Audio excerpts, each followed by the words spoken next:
Further to the document which has been published, in the 2014 war against Gaza, Moshe Feiglin of the Likud party, who was deputy chair of the Knesset at the time, apparently published a 7-point proposal which amounted to the ethnic cleansing of Gaza, and he repeated this in 2018. There was a program on Channel 14 in which the Israelis called for a strategy reminiscent of the firebombing of Dresden in February 1945. And Feiglin referred to the plan as a Dresden in Gaza, and the need for a storm of fire to engulf the region with the goal of leaving not one stone on another. He emphasized the use of the word total fire, and described it as the end of ends. This is just one of 3 documents which are floating around in the internet at the moment. One of which I mentioned, which is the one from the Israeli intelligence, which is a policy document, a thought piece. The other one is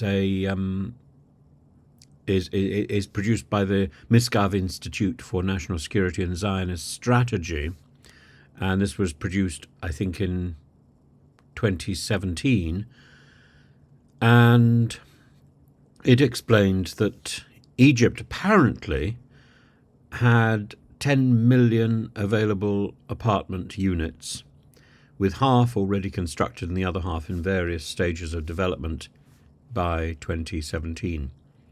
2 of Cairo's largest satellite cities, October the 6th and Ramadan 10, contained this huge expanse of unoccupied apartments. Some of them built by the government, owned by the government, some of them in private ownership, as well as vacant lots primed for further construction.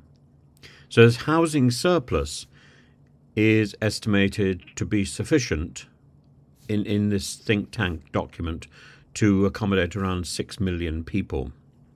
And the Institute had produced a cost analysis survey as well, and pointing out that the average 3-room apartment of 95 square meters, designed to house an average Gazan family of just over 5 individuals, could be acquired in either of the Egyptian cities for a small amount of money.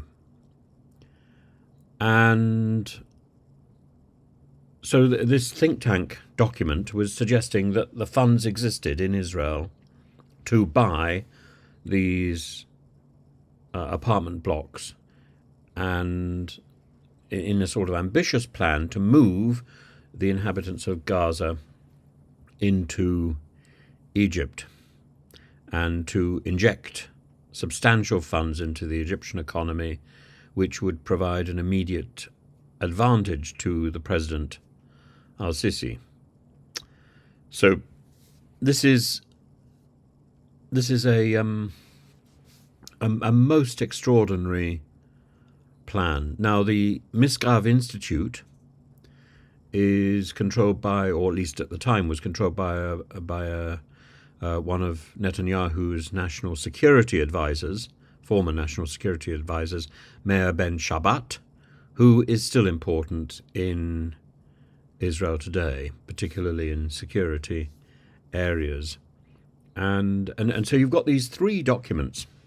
And the last document would, the document which came out this morning, which would suggest that Israel should push the Palestinians out of the Gaza Strip and into Egypt, into Sinai, through the Rafah crossing, establishing tent cities in Sinai, constructing cities to resettle Palestinians in Egypt.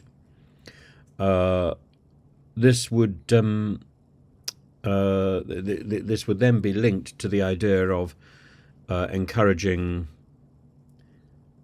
refugees not only to settle in Egypt but also to settle in other regions like, and it's quite specific here in the document, Greece, Spain, and Canada. So I think one only has to wait for the response from Greece, from Spain, and from Canada. And I would imagine that response will be pretty speedy in turning up in the various media in Greece, in Spain, and in Canada, and in the negative.